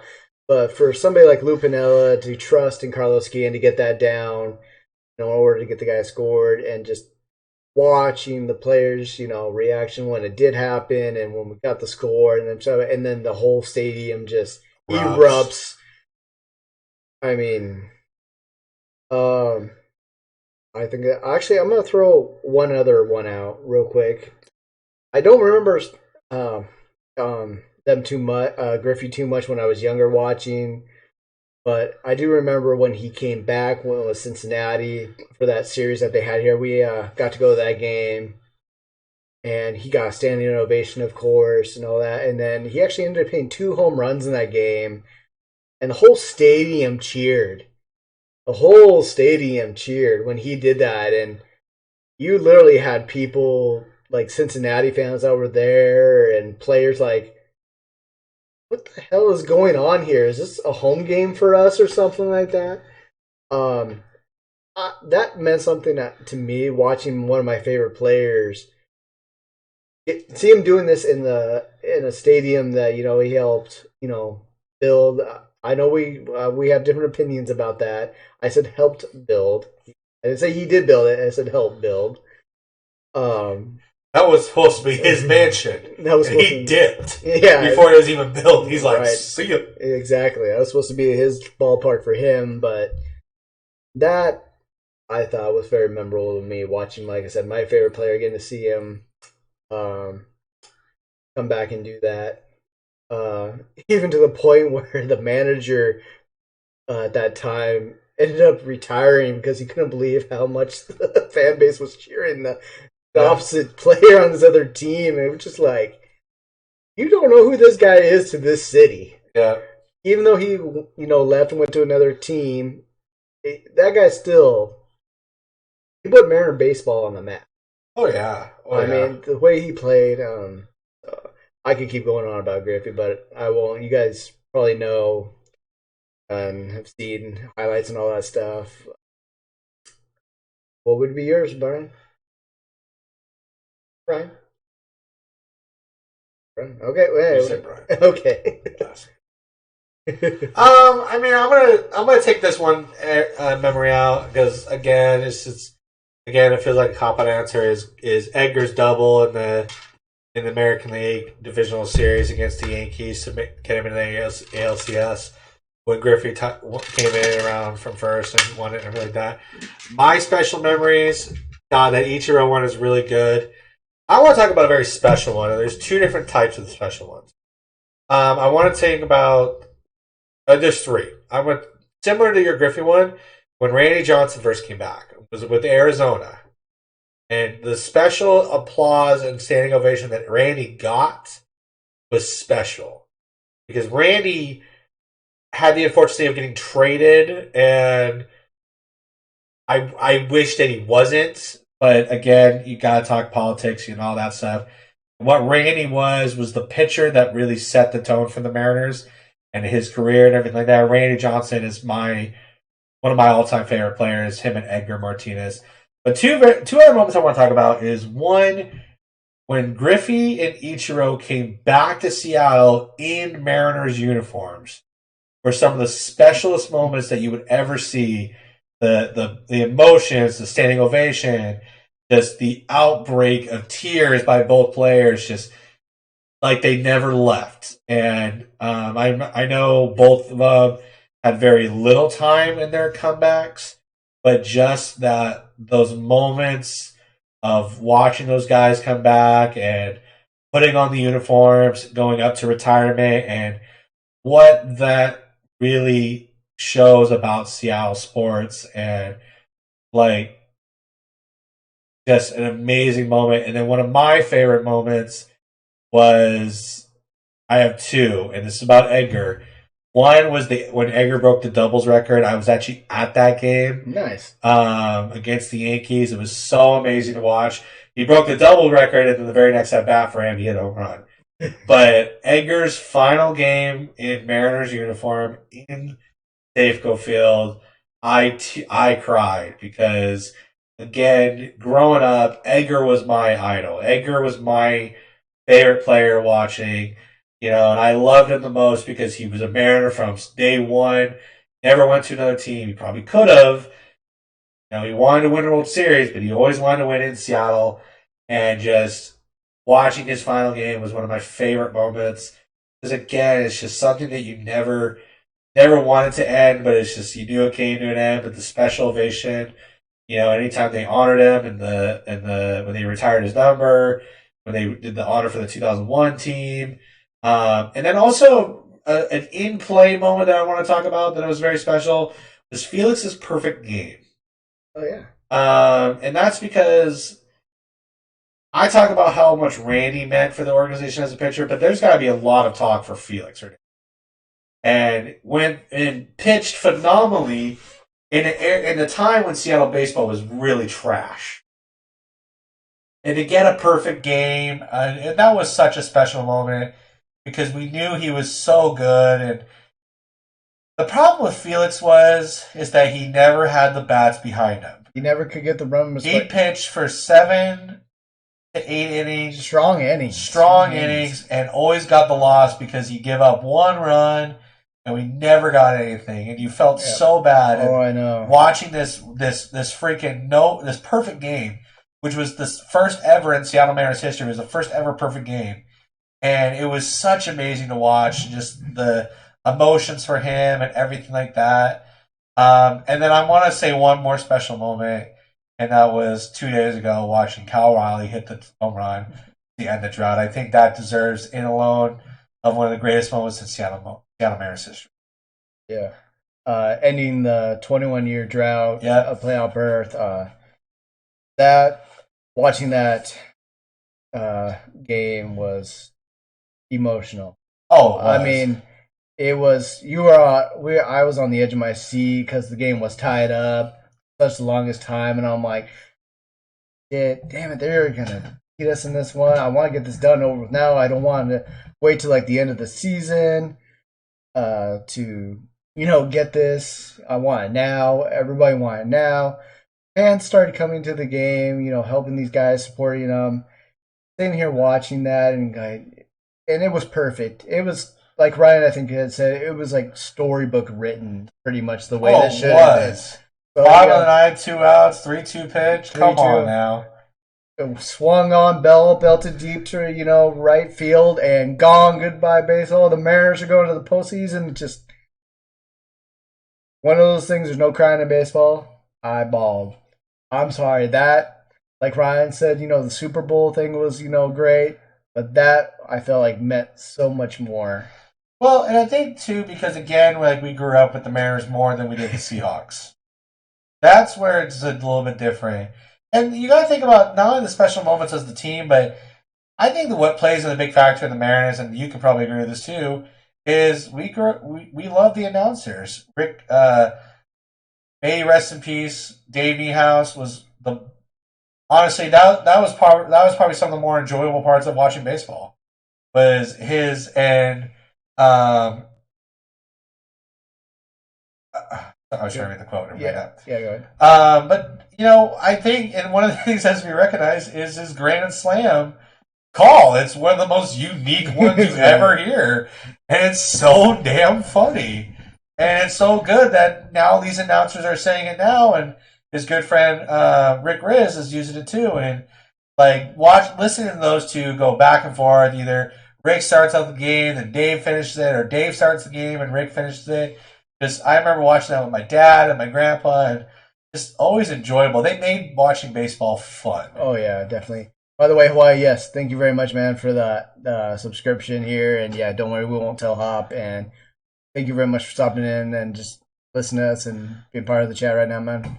Sucks that you had to get called into work on a Sunday night, but yeah, I mean, my dad, he was actually, if you remember back then in the early, back in the early 2000s, when they started having the radio headsets. Yep. I remember seeing all those. My dad actually had one of those, and he would actually bring one of those to the ballpark because he wanted to listen to the guys up and see what they were talking about. Because you'd have the TV screens above you wherever you sat, and you could read the captions or whatever, watch, or you could hear some other announcer in the back, talking, but it wasn't them because they were mostly on the radio. Yeah. So I would even sometimes say, Dad, can I listen? And like you said, two iconic broadcasters, Mariners baseball. And I really hope Rick Riz gets to go into the Hall of Fame someday. Oh yeah. And then I hope they put him, make a statue of him right next to Dave or sitting right there with Dave.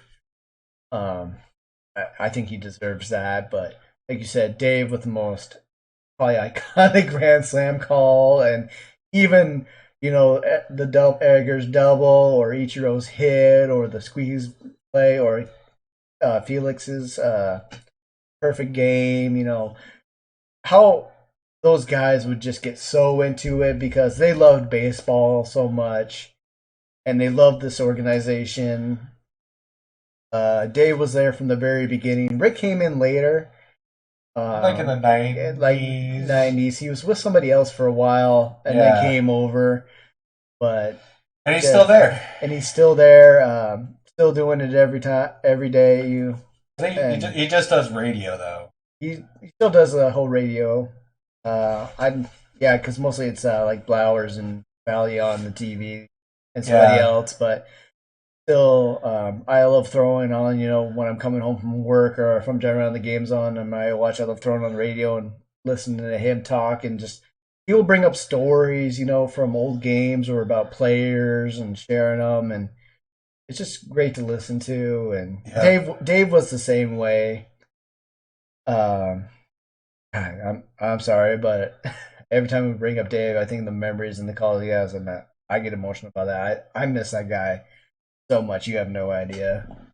Oh, and again, like, this really feels more of a positive thing. Like, I love the Hawks and I love all their history, but there's been a lot of discomfort in some of the things they've done, especially in recent years, and the direction they did and everything like that. But one thing about the Mariners is, like, there's frustrations because they suck.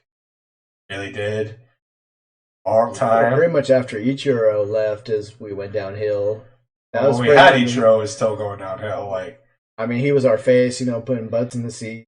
Yeah, but still, like, he didn't have that many winning seasons too. Like, yeah, 2001, 2002, and then.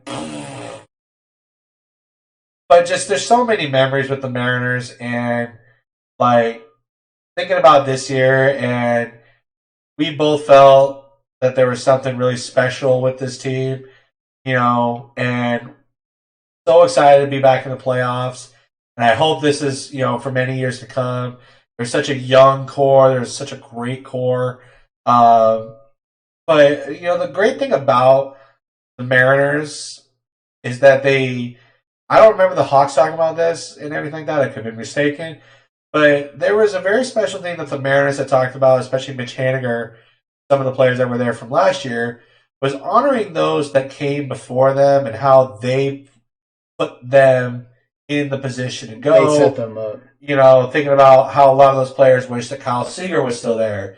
How some of those guys was still there. Hernandez, and thinking about the guys who let him before that, and just the fact that a lot of those guys, Seattle Mariners is just a great baseball organization that people don't really talk about because again, there's wins and losses, and that's what people want. But just what Seattle baseball really means to the players, to the fans, and everything like that, and just again, like there's so many moments in sports history in Seattle that you can talk about, but a lot of them really you think about is anytime the Mariners have any special moments, they kind of climb to the top because again, there's just so much love for this organization and this team that it really takes precedence. Like, Safeco, T-Mobile Park. It's hard because we've had it for T-Mobile Park for a few years now. It's still hard because it's always been Safeco Field. But like, just again, like, I'm happy. I'm so happy to be a Mariners fan. Yeah, I'm really happy that I'm a Mariners. Really happy that my dad took me all those years to the Mariners games, and so many great memories. And again, like, I guess in the next segment we've done this with all the players. So, what are your top three? Are you top three or top five? We'll just do three. Who are your top three players of all time of Mariner history? So, okay, what are your bottom two? Because we know your top one. So obviously, my top one is Ken Griffey Jr. My second one is Ichiro. Third one, man,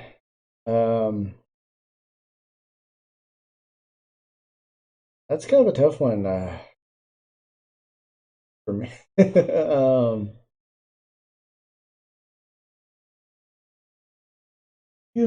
I know, that's what I'm saying. I gotta somebody that You know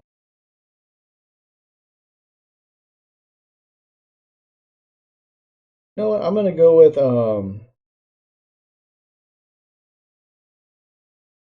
Jamie Moyer. I was going between him and John Allrood. Actually, I honestly knew you were gonna say him Moyer. And John Allrood were like the ones. I literally thought in my head, it's like he's gonna say. I like those picks. Again, it's like it's hard because you can't really like something. There's nothing wrong with any of those picks. Really, nothing wrong. I mean, yeah, like I said, I could have gone with Allrood. And I was really leaning toward Dan Wilson. Of course, I could have gone with Edgar. Uh, I just felt like those guys just meant more. As my top three. Yeah. Nothing wrong with it, of course. Like I said, everybody else. There's really nothing wrong. No. There's really nothing wrong with that. Anyway, yourself? I think it's no surprise for my top two. Number one is Edgar Martinez. Come on. He's the true manner. There for his whole career, been through every playoff appearance except for this last one. My number two is Randy Johnson. Again, I love Randy. I love watching him play, and not only in Seattle but Arizona. And I think the only time I never liked watching him pitch was when Yankees. Again, in every sports podcast, it's gonna be the same. Fuck New York, especially them damn Yankees. My number three, that's a tough one. I'm not the only one who got stumped on a third one. But, this is kind of a surprise. Because I don't want to... I kind of want to be a little bit different than you, because my first person that comes to mind is Ichiro, and saying this next person in my mind is not really downgrading Griffey or Ichiro, but again, I kind of feel like who it's for me. I love Ichiro, don't get me wrong, but I'm going to go with Mitch Haniger. Okay. I love watching Mitch Haniger. I love his commitment, his integrity, like his whole demeanor, just everything about Mitch Haniger I love. And that's hard because Ichiro's up there. Boone's up there. Buhner's up there. Yeah. So many great guys, but like I think about what each of those guys meant and what Edgar meant to the teams back in the day. That's how I view Haniger. Haniger is literally the Edgar, in my opinion, to this team. He's the old guy. He's the long-term veteran. And just, again, I love watching Mitch Haniger. And it's hard because Ichiro's so up there for me. He is. But I love watching Ichiro for his pure talent. He's probably the best. I mean, there's an argument to be made about who's better between Griffey and Ichiro. And to me, I think Ichiro is better. I was going to say this. I'm going to say it's generations. It is. It's generations. Like I said, you had Griffey, 90s. Hold on, Ichiro was playing in the 90s. He was just playing in Japan. Yeah. But I'm just saying, when he came over here, early 2000s with him. Griffey had the 90s, Ichiro had the early 2000s. Ichiro would have dominated Major League Baseball in the 90s. Oh, yeah. If he would have came over sooner, like everybody has said with what he did over there, oh, yeah. Griffey wouldn't be as big as he was. Oh, yeah. I think Griffey would have been literally... he'd be the Robin to Ichiro's Batman. I mean, it literally would be flip-flop right now, probably with my top. Yeah, because, again, nothing wrong with Griffey, but, he was the home run hitter and everything like that for Ichiro's. And this is why I love Ichiro a lot, is that his game was so... He played the small universal ball. That it was... And he could hit a home run when he ever wanted to, but he was stole the bases and all that stuff. But then again, like, one of the biggest things in baseball is home runs, and that's what Griffey brought. And again, probably the sweetest swing you'll ever see. Just his swing was so damn beautiful that it was just kind of amazing to watch. Because it almost, at times, it looked like a golf swing, and it looked freaking so fluent and everything like that. Right. Both, to me, the reason that both Griffey and Ichiro meant so much to me is just they showed me, something that when I wanted to play ball, that I wanted to be like them. I wanted to use them as my role models. I wanted to be like them. I wanted to go out there and just lay everything out I could, do everything I can to help my team out, and do everything to the best of my ability. And that's what I love about those guys. Just I want to do what they could do, and that's how they inspired me in my baseball career. Just you just go out there and you play ball. Hmm? You do that.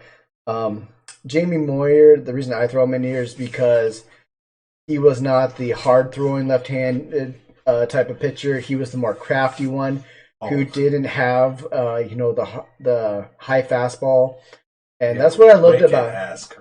And that's Yeah. yeah, his curveball and his changeup were just so sweet to watch Oh yeah. that it just threw batters off. And that was the thing is like, he learned early on that, yeah, I don't have a great fastball, but I can be crafty enough to where I can, throw these guys off so much that when I throw a fastball, it actually looks fast.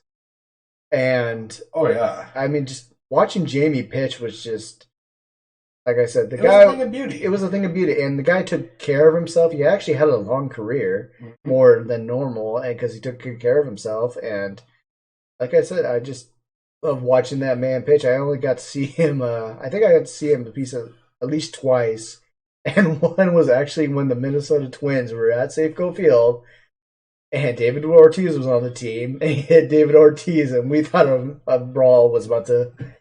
Well, I think too, like that's a thing. Like, yeah, that's the differential. Is like Randy was just his fastball was freaking amazing. Oh yeah, you Like, thought nobody was gonna hit off him. yeah, but I think the pitch that he got everybody with was his damn slider. That was the smoothest slider you would ever see. He had a nice curveball. Like, if he ever hit you with a changeup, like you were wondering, like you questioned your life at him. But literally, like he had one of the most unhittable fastballs ever, and just the freaking persona that man had, you were scared like to ever like piss this dude off. Like that's how I feel about Randy. And then but there's a lot of respect for like Felix, for The Felixes, the Freddie Garcia, the Freddie Garcias, the just so many great players in the timeline of Seattle Mariners that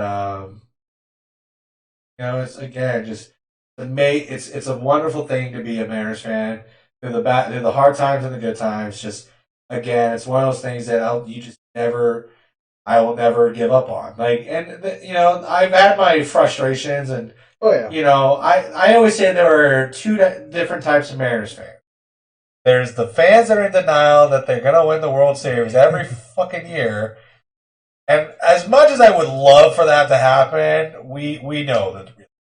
And then there's the real Mariners fans who've been through the hard times, who know when they suck. We've sucked, and we've admitted it. Oh yeah. But it is never going to change the fact that I'm never going to give up on the Mariners. I'm always going to love them. I'm just going to know that watching the game is going to be terrible because they're going to lose. Right. Especially like beginning of the year when analysts would do their predictions and they're like, oh yeah, the Seattle Mariners are going to go. I'm like, what team are you looking at? This is the same team that won 61 games last year, and then we barely made 60 again. But again, I credit those who believe that the Mariners are going to win the World Series every year. Keep thinking that, because someone's got to. Because be real, for a minute. That's not saying that I'm never going to say the Mariners aren't going to win the series. They probably are.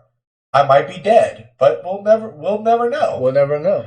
But and that's for every sports fans. That there's the diehard Seahawks fans that think that they're going to be the number one, Super Bowl winning team every year. Then there are real fans who are like, you know what? We'll probably have a top 10 pick in the draft. I kind of think that way this year. I may be biting my tongue and thinking differently, but I still think top 10 draft pick. Yeah. Same thing like with the Kraken. All of a sudden they could surprise us and become, real dominating team all of a sudden. I mean, again, you think about the Cougars, man. I want Pac-12 championships, but let's be real. Yeah. We can't even beat the Huskies, man. Well, hey, that might change. All of a sudden, Wazoo gets some big recognition. They start, exactly all that. And, yeah, but when you're Mike Leach and you fuck that season over with Gardner Minshew, you should have won the Apple Cup. Piss off, Mike Leach. I'm glad you're going. Stop throwing in the goddamn snow. Run the damn ball.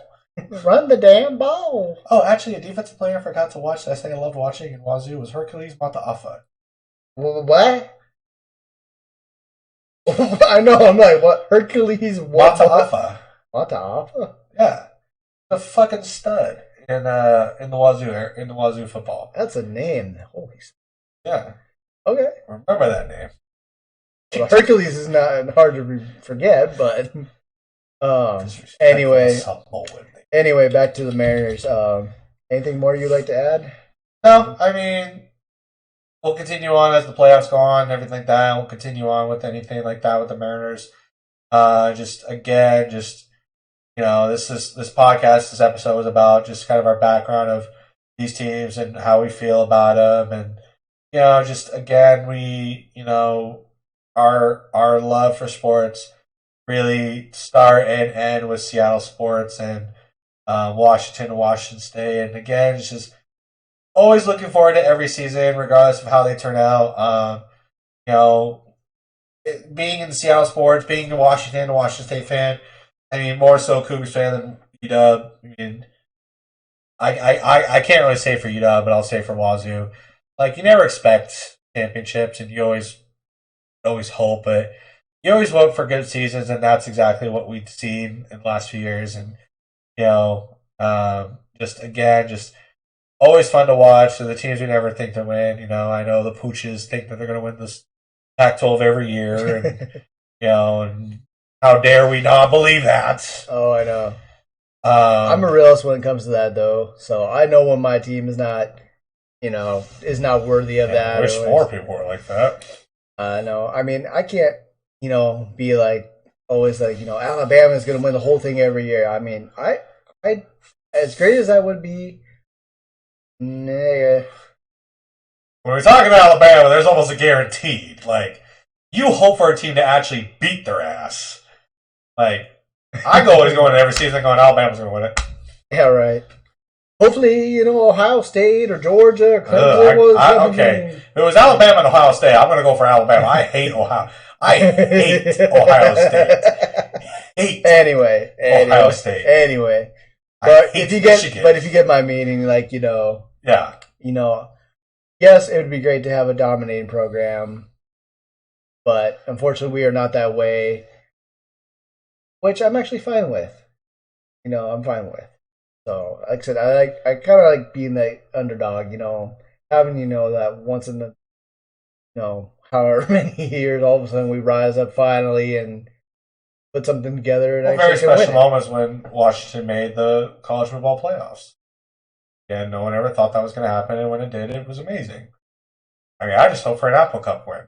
Yeah, we get one every 10 years. And I mean, that's kind of our thing, especially if both teams are doing shit, It's just like... that's the only time we can ever win one That's the only time we can ever win one is when UW actually is shit. Like, the last time we won the Apple Cup before last year was the team when you guys went like 0-12. Thank you, Tyrone Willingham, for that.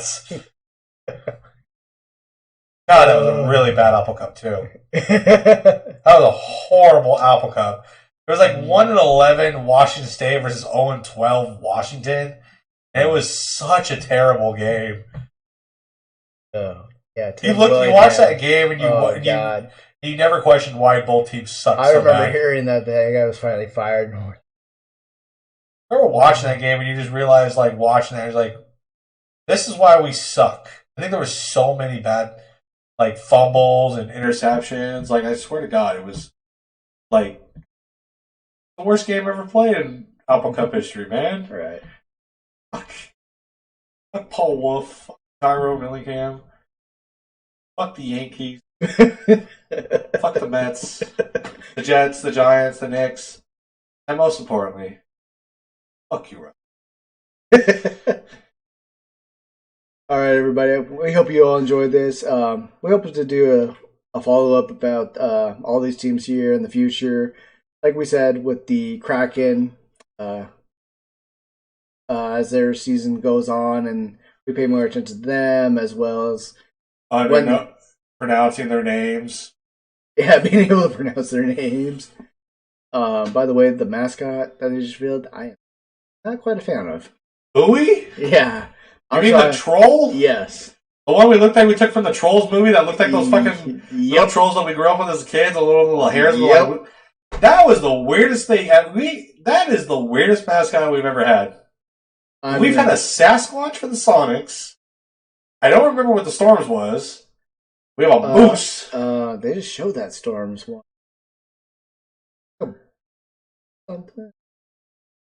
I watched it was in the video of them leading up to rebuilding the mascot. Anyway. Sasquatch. Okay. We have a Sasquatch for the Sonics. We have a Moose for the Mariners. Again, a Mariner is someone from the sea. And our mascot's a moose. Go figure. But he's iconic. You have the Blitz. And then you guys technically have two. You have the one that dresses up in the mascot. And then we have the real life. And then you have the real life Husky. Husky. Yeah. Dubs is what his name is, right? Dubs? Yep. Dubs. And then we just got, I think it's Butch.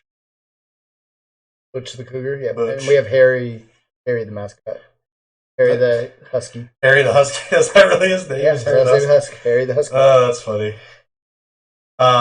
Yeah, Bowie is, I don't get the troll thing. I don't get the freaking troll. Sounders have a mascot? They probably do, but again. Okay, I was wondering if you maybe. Actually, soccer really doesn't have mascots though, because. Oh, I know what it is. The whale, the killer whale. That's better than the Bowie. Yeah, that's what it was. That was part of that because they got all the mascots together when they were helping reveal the new one. Yeah, it was the whale, the killer whale.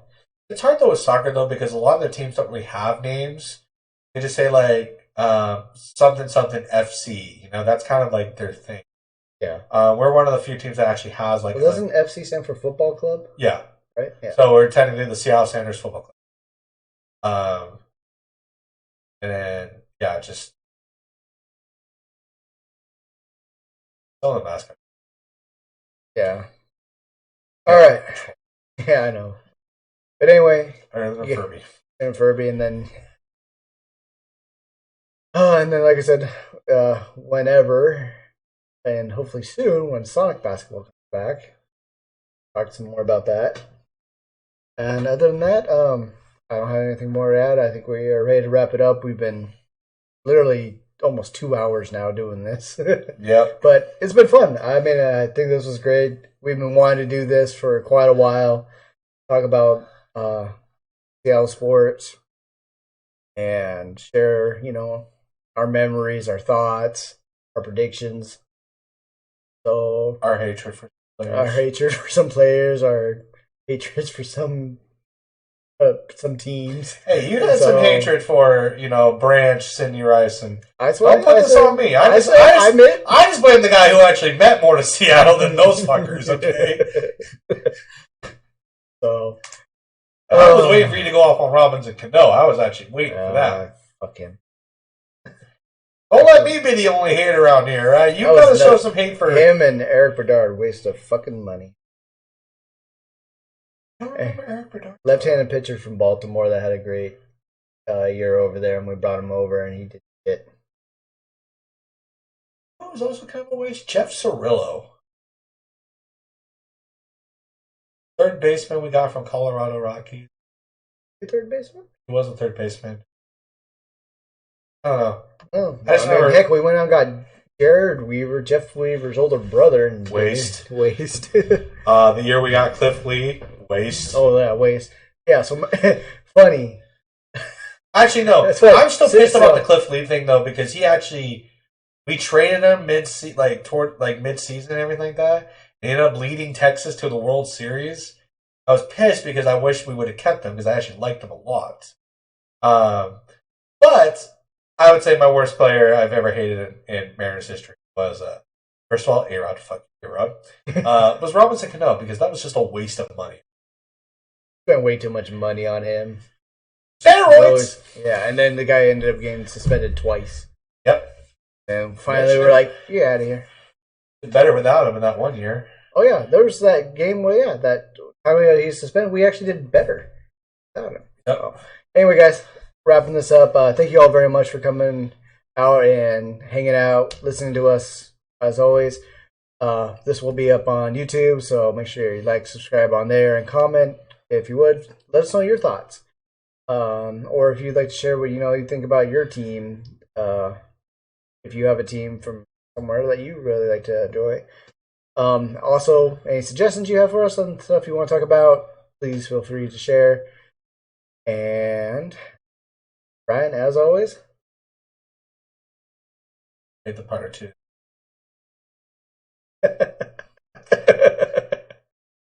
Oh, Thank you guys for listening, and as always, night, guys. Thank you.